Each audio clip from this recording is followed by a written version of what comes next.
Hello, bienvenue dans cette nouvelle vidéo. J'espère que vous allez bien, que vous êtes en pleine forme. On va aborder un sujet crucial qui m'est venu, on sort juste à l'instant du talk show qu'on a réalisé avec Aurélie sur la connaissance de soi, sur l'unicité. Je vous invite vraiment à aller voir le replay parce que c'est plein de pépites par rapport au domaine de l'accompagnement. Et si tu es une femme entrepreneur, ça va vraiment te parler. Il y a énormément de choses. Ces talk shows, c'est pas juste des lives, c'est des vraies masterclass. Donc bienvenue ici. Si tu atterris ici que tu ne me connais pas, je suis Élodie Jacques. Je suis leader privé des leaders et artistes. J'accompagne justement les femmes entrepreneurs à déployer leur art en résonance avec ce qui vibre avec leur corps et s'assurer une santé physique, mentale, émotionnelle et à la fois un business prospère parce qu'on est là pour s'épanouir dans tous les domaines de notre vie. Donc, si tu arrives ici, je vais te mettre le petit logo. Si tu veux en savoir plus sur moi, tu peux scanner le QR code qui s'affiche à l'écran. Comme ça, tu vas atterrir sur mon site internet et voir tout ce que je peux proposer, mon univers. Tu peux aussi réaliser le quiz qui est offert, comment déterminer ton profil, quel archétype finalement tu incarnes dans ton business. Bienvenue et on va commencer avec cette thématique: tu perds des clientes en ne faisant pas ça. Maintenant que j'ai ton attention, on va parler de ce sujet en fait qui pour moi est crucial, qu'on a un petit peu abordé justement dans le talk show de ce soir et j'avais envie d'aller plus loin. Quand je dis on perd des clientes en ne faisant pas ça, c'est-à-dire que j'ai en 10 ans d'entrepreneuriat, puisque moi ça fait 10 ans que je suis thérapeute corporelle, j'ai beaucoup accompagné sur des thématiques comme le burn-out, comme l'abus aussi. J'ai aidé beaucoup de femmes à se libérer émotionnellement, physiquement, de traumas, de blessures, de maladies même en fait, pour libérer toute la charge émotionnelle reliée à la maladie. Parce que tout commence par le corps. C'était notre message de ce soir, mais je veux vraiment l'amplifier. De toute façon, ça fait 10 ans que je le répète et ça peut paraître bateau, mais c'est vraiment tout commence par le corps. Et en 10 ans d'entrepreneuriat, en fait, ce que j'ai remarqué et ce que moi j'ai vécu en me faisant moi-même accompagner, c'est que finalement, il y avait très peu d'accompagnantes qui étaient capables de s'adapter au profil de la personne qu'elles avaient en face d'elles. Elles étaient aptes à transmettre une méthode, sauf que ça, c'est être formatrice. C'est ni être coach, ni être thérapeute, ni être leader ou accompagnante, peu importe les mots que tu mets dessus. C'est simplement, en fait, être formatrice. Tu as appris un contenu, tu délivres le contenu. Ça a pas vocation à transformer, ça a vocation à enseigner. Sauf que la confusion que j'ai vue, c'est que dans le milieu de l'accompagnement, il y a énormément de coachs, de thérapeutes, d'accompagnants qui ne sont pas capables de s'adapter à la personne en face. Et si tu fais ça, si tu te sens bloqué, si tu as le genre de discours, bah, si tu appliques pas ma méthode, tu n'es pas coachable, c'est n'importe quoi.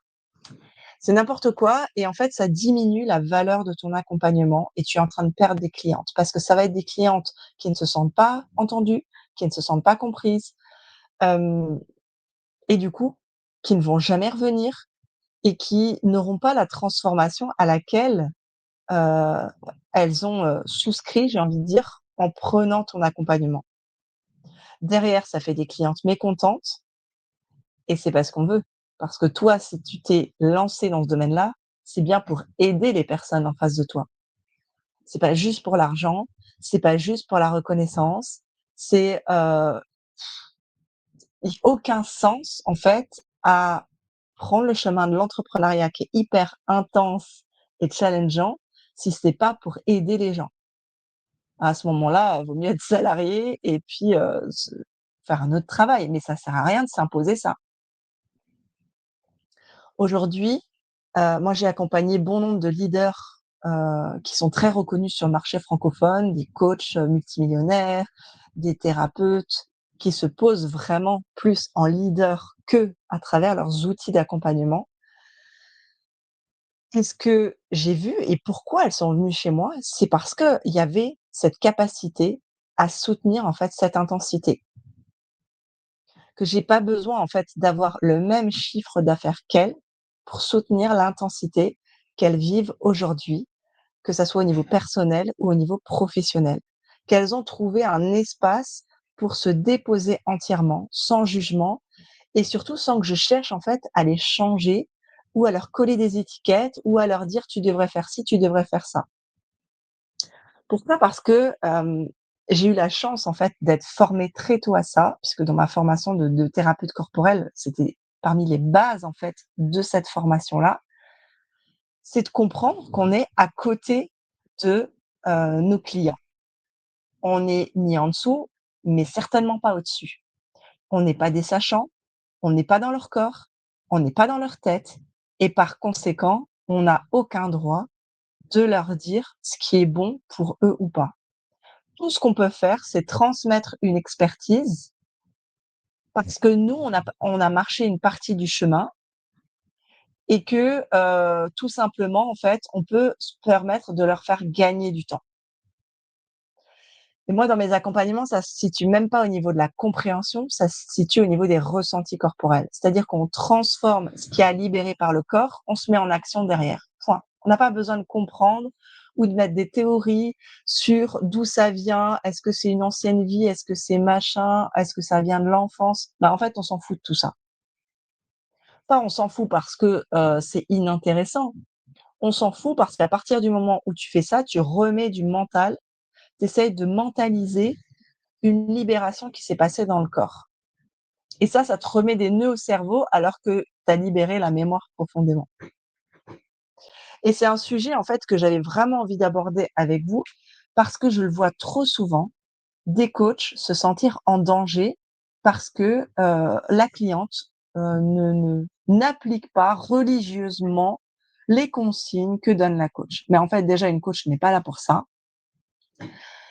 La coach, elle est censée t'aider, en fait, à trouver tes propres réponses. Et ça, pour moi, c'est valable autant dans le coaching que, dans la thérapie, que, dans le mentorat. Alors bien sûr que c'est des rôles différents, on est d'accord. Ça n'empêche qu'à l'heure d'aujourd'hui, on est là pour que les clientes vivent une transformation. On n'est pas là, en fait, pour les maintenir dans un système dépendant, pour s'assurer qu'ils reviennent et leur vendre des petits produits qui ne les transforment pas complètement et leur dire: «Non mais t'inquiète pas, tu vas retrouver ça dans la prochaine formation, dans le prochain coaching ou dans le prochain soin énergétique». Je l'ai tellement vécu et ça m'a tellement frustrée parce que je me disais: «Mais merde, pourquoi je suis là, en fait? Pourquoi je suis là? Si c'est pas pour me transformer?» Et se transformer, ça veut pas dire qu'on va révolutionner ta vie, ça veut pas dire qu'on va tout changer, ça veut pas dire qu'on va te coller une autre identité qui n'a rien à voir avec toi. C'est tout simplement, heu, revenir à ton essence, faire ce qui est juste et ce qui est sain pour toi en fonction de ton propre fonctionnement. Je ne fonctionne pas comme mes clientes, mais je suis totalement capable de les accompagner. Parce que je ne vais pas leur coller mon propre fonctionnement ou mes propres idées ou mes propres stratégies sur leur parcours. On va faire un état des lieux en fonction de, pourquoi elle vient. On va dire: «OK, quel est le nœud?»